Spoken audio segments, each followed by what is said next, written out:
نحمده ونستعينه ونستغفره ونعوذ بالله من شرور أنفسنا ومن سيئات أعمالنا من يهده الله فلا مضل له ومن يضلل فلا هادي له أشهد أن لا إله إلا الله وحده لا شريك له وأشهد أن محمدًا عبده ورسوله أما بعد فإن أصدق الحديث كتاب الله وخير الهدي هدي محمد صلى الله عليه وسلم وشر الأمور محدثاتها وكل محدثة بدعة وكل بدعة ضلالة وكل ضلالة في النار أعوذ بالله السميع العليم من الشيطان الرجيم من همزه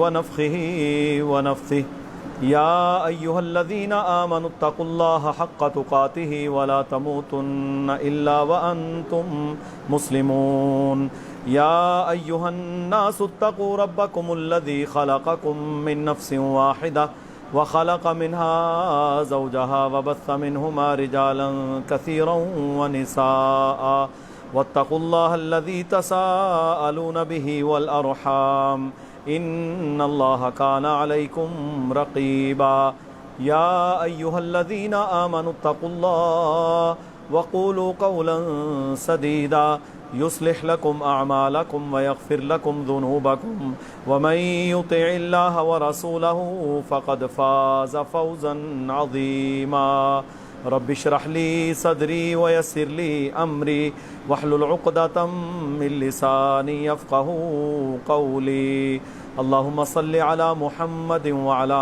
آل محمد كما صليت على إبراهيم وعلى آل إبراهيم إنك حميد مجيد اللهم بارك على محمد وعلى آل محمد كما باركت على إبراهيم وعلى آل إبراهيم إنك حميد مجيد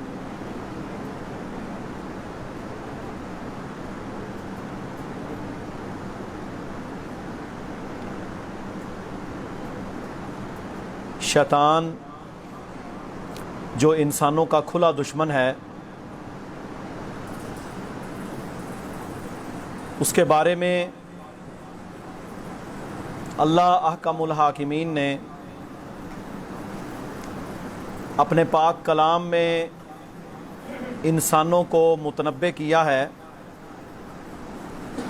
ان الشیطان للانسان عدو مبین، کہ انسان یہ سمجھ لے کہ شیطان اس کا کھلا دشمن ہے،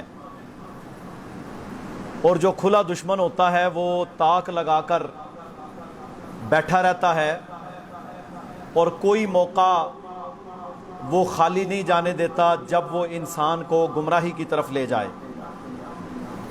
اسی طرح دوسرے مقام پر اللہ تعالیٰ نے ارشاد فرمایا، قالا، جب شیطان نے کہا تھا، فَبِمَا أَغْوَيْتَنِي لَأَقْعُدَنَّ لَهُمْ صِرَاطَكَ الْمُسْتَقِيمِ، کہ یا اللہ میں تیرے بندوں کو گمراہ کرنے کی پوری کوشش کروں گا، اور میں صراط مستقیم پر اپنا ڈیرا لگا کر بیٹھوں گا تاکہ انہیں گناہوں کو نیکیاں دکھا کر کروانے کی کوشش کروں، صراط مستقیم کے اوپر بیٹھوں گا۔ اور انسان جب گناہ بھی کر رہا ہوگا تو وہ یہ سوچے گا کہ شاید میں بڑا اچھا کام کر رہا ہوں، جس کی بہت ساری مثالیں آپ کے سامنے موجود ہیں کہ لوگ بدعات کرتے ہیں، خرافات کرتے ہیں، اور دین کے نام پر کرتے ہیں، اللہ کے نام پر کرتے ہیں، نیکی حاصل کرنے کے لیے کرتے ہیں، جبکہ ان کا اللہ کے ہاں کوئی مول نہیں۔ اسی طرح صراط مستقیم پر بیٹھے گا، یعنی وہ شخص جو اپنے تئیں یہ سمجھتا ہوگا کہ میں سیدھی راہ پر چل رہا ہوں، لیکن شیطان در حقیقت اسی سیدھی رستے پر بیٹھ کر اسے اچکنے کی کوشش کرے گا۔ اور اسی طرح اللہ تعالیٰ نے فرمایا، شیطان نے کہا انا خیر من، کہ میں ان سب سے اچھا ہوں،